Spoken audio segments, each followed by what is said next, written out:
She was surrounded by family, by love, by prayer. But by the end of the night, she was dead.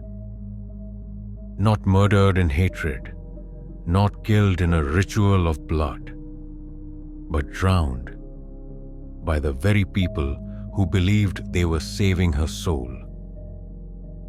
This is the story of Janet Moses, a young woman from New Zealand whose family believed she was possessed, and in trying to drive out the evil, they drove her to death. Janet was 22 years old, a daughter, a cousin, a mother. She lived in a tight-knit Maori family, deeply rooted in cultural traditions and spiritual beliefs.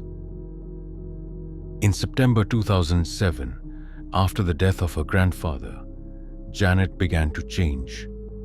She became withdrawn, anxious, then erratic. She said someone was after her, that something had entered her. Her family noticed strange behavior. She stopped eating. She whispered nonsense. Her eyes darted around as if watching things no one else could see. They didn't see mental illness. They saw something far older, something darker. They believed Janet was under a makutu, a curse, and the only way to save her was an exorcism. Dozens of relatives gathered in a house in Wainoiomata. They locked the doors. They turned off the phones. And for hours, they prayed. At first, it was soft, chanting, karakia, words in te reo. Then came the water. Buckets, bowls, bottles. Janet was restrained, held down, splashed over and over again. They shouted at the spirit, demanded it to leave, as if evil would listen to fear. But Janet didn't fight back. She cried.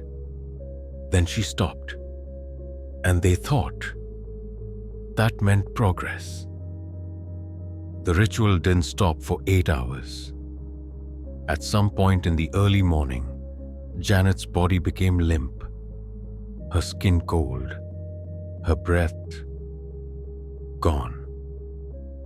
But the family didn't realize it. They were too deep in the belief that the spirit was hiding, pretending, so they kept going. It wasn't until much later, when the silence was unbearable, that someone called emergency services. But it was far too late. Janet Moses had drowned, not in a river or a lake, but in her own living room, by the hands of those who loved her most. New Zealand was shaken. How could something like this happen in a modern society? But the truth wasn't simple. Her family wasn't evil. They didn't mean to harm her. They truly believed they were fighting a curse, protecting her from something invisible and ancient. In court, 5 family members were convicted of manslaughter, not murder, because the law recognized they weren't killers. They were believers. But belief doesn't make it right. Was it possession, or was it psychosis triggered by grief and trauma? Medical experts later concluded Janet showed signs of acute mental illness. She likely needed hospitalization, not a ritual. But this story isn't just about Janet.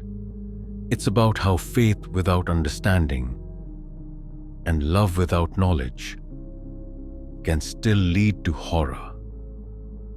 We like to think evil comes in the form of shadowy strangers, dark-robed cults, or haunted woods. But sometimes, Evil is what happens when good people close the door to reason and open it to fear. Would you recognize the difference?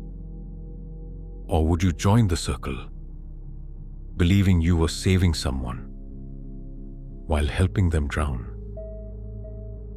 If the story struck you, comment below.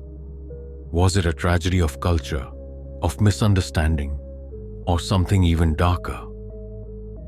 Subscribe to Duskwoven for more true stories from the depths of the unknown. Until next time, stay curious, stay questioning, and stay out of the shadows.